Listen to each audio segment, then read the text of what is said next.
There was a day that I became wealthy. I'll tell you the day, I know that day I was rich. I was broke. I was pissed. I was angry at everybody else but who? Myself.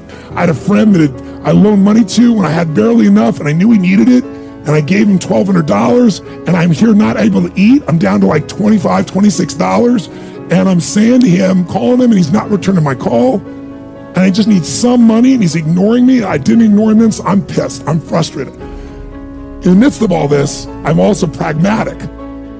I got 25 and change, call it $26. What the hell am I gonna do? I don't have any plans for economics. I got overhead that's crazy. I'm living in this little tiny apartment, 400 square feet in Venice, California. So I thought, okay, when I was totally broke early on when I was 17, I used to save my money up and go to the smorgasbord and load up for Christmas, load up for the week. So I didn't drive there because I wasn't gonna spend the gas to get there, plus I needed to walk, so I walked there. And I go in, I'm not dressed really great, but it's Marina Del Rey, it's okay. And I got a place right by the window and I can see these yachts going by and I'm dreaming of what life could be like. And I'm starting to let go of my anger and I'm starting to focus on what I want instead of what I don't want. How many followers say I? And that shifted me just a bit. And now I'm eating, which shifted me a lot. And I got this giant plate stacked up. And I don't know what the amount was. It was like, whatever it was, $6.95, $7.95, right? So I'm gonna do this, I could probably do this 3 or 4 times, right? Somewhere in that range. As I'm finishing my meal, this little boy comes in, dressed in a little suit. And I honestly don't know how old he'd be, probably in the 3rd grade, so maybe 8 years old, 9 years old, something like that. And he opened the door for his mother, and he came over and he pulled out the seat for her, and she sat down. And she was a pretty lady, but as pretty as she was, I was totally obsessed by this boy. He had presence at 7 or 8 years old. And it moved me. I don't know why, it moved me. And I thought, this kid is like pure. I want him to always be this way. He's such a good kid, he's a giver. So I got up and I paid for the meal, and whatever it was, $6, $7. So now I've got whatever left, $17, $18, $19. And I walk up to this little boy, and I said, excuse me. And I said, I just want to acknowledge you for being such an extraordinary gentleman. I said, I saw the way you treated your lady, how you opened the door, how you pulled the chair out. I said, that's class. I said, my name's Tony, what's yours? And I don't honestly remember his name, Charlie or something. And he looked up at me and I said, Charlie? I said, that's amazing, taking your date out for a lunch like this. He goes, well, actually, she's my mom. And I said, that's even more cool. And he said, oh, but I'm not taking her lunch because I think he said he was 8. I said, oh, yes, you are. I had no plan for this. I just reached in my pocket. I took all the money I had left, $17, $18, $19, and I put it on the table. I said, you're taking her to lunch. He looked up at me and he goes, I can't take that. I said, sure you can. He said, why? Because I'm bigger than you are. And he smiled real big, and I didn't even look at his mom. I just turned and walked away. And I didn't walk out of that door. I flew home. I should have been freaking out. How the fuck am I gonna eat? But I didn't. I flew because something inside of me had finally got past scarcity. I finally realized there's something inside of us more than our limits, especially around this thing called money that I had let terrorize me. And I got home, and the mailman came that day, and I had no idea I was gonna have my next meal. And a letter comes, and it's from the guy I loaned the money to. Handwritten note saying, I've been avoiding you. It's wrong. I'm so sorry. You were there when I needed you. Here's what I owe you plus a little bit more. And the $1,200 was there plus another $100 for the time that I had to take care of it. And for me, $1,300, that was enough to run my show for a month or 2. And I cried. And then I decided, what does this mean? And I thought, this means that whenever you give, it's always gonna come back, so you don't have to ever think about that again. Just give. And the rewards will be greater than you can ever imagine. I don't know if that's coincidence, but I decided to believe that day was the blessing when I became rich. And I can tell you honestly, I've had tough days in my life, economically, emotionally, like all of us, but I've never gone back to that. Scarcity, I never will. The secret to living is giving. Do it when you don't have it, and I promise you, scarcity will leave your life. What is it that gives your life a sense of meaning and purpose? Because once you find that, it puts you in your power place. See, if you know what your life work is, I encourage you to start working on it. If you can't do it all at one time, do just a little bit of it. And if you don't know what it is that you showed up to do, if you don't know why you're here, I encourage you to find out what your purpose is here. What is the meaning of your life? What will be different? Have you ever asked yourself that question? I've done that. I remember coming from a friend of mine's funeral, and I was reflecting on how much time I had left.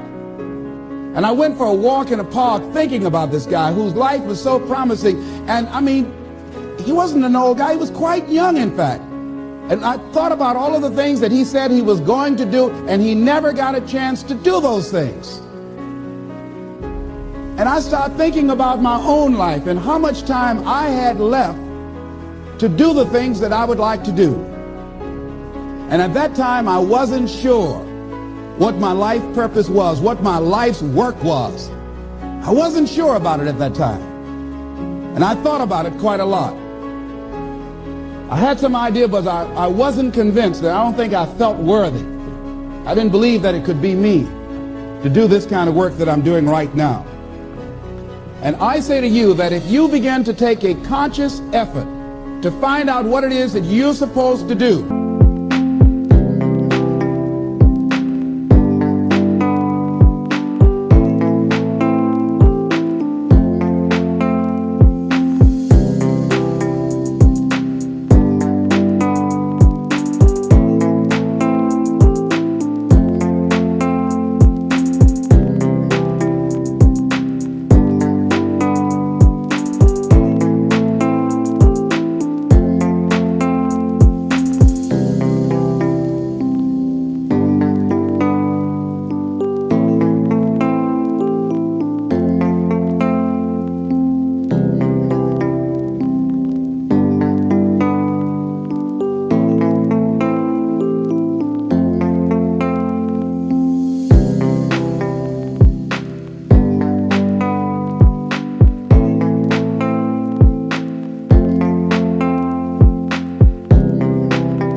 I say that it can literally save your life. I said that it can literally save your life. 85% of the American public, according to recent studies, are going to jobs that they hate, working on jobs that do not challenge them. They get sick thinking about going. Because, see, when you go to a job and you already know how far you can go, you can already see that proverbial glass ceiling. See, when you're going someplace and you already know how much you're going to make, you already know how far you can go, you're in a dead-end position. It erodes your self-esteem. It lowers your sense of yourself. It creates an inner turmoil. It creates an emptiness in you. So I say that your life is worth finding what it is that you're supposed to do. And I'm not saying quit your job. I'm saying find it and do just a little bit of it. Just start working at it just a little bit, but do find out what your work is and hold on to it, and don't let your dream go. Don't let it go. See, and here's something else I want you to begin to look at. Why is it that most people don't pursue their dreams or don't do better than what they're doing if they're capable of doing it? I think that many of us don't go the next step because we don't know what to do yet. And I say that that the reason that we don't even explore the possibility of what to do is because subconsciously we don't believe that it can happen for us, and we don't believe that we deserve it. So here's what I'm suggesting. How much time do you spend working on you?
How much time do you spend every day working on your dream? In the last 90 days, how many books have you read? In the last year, what new skill or knowledge have you acquired? What kind of investment have you made in you? So I'm saying that as you begin to look at where you want to go, if you want to make it today, and things are changing so fast you have to literally run to stand still, I'm saying that you've got to make some conscious effort to begin to work to develop you. Here's something else.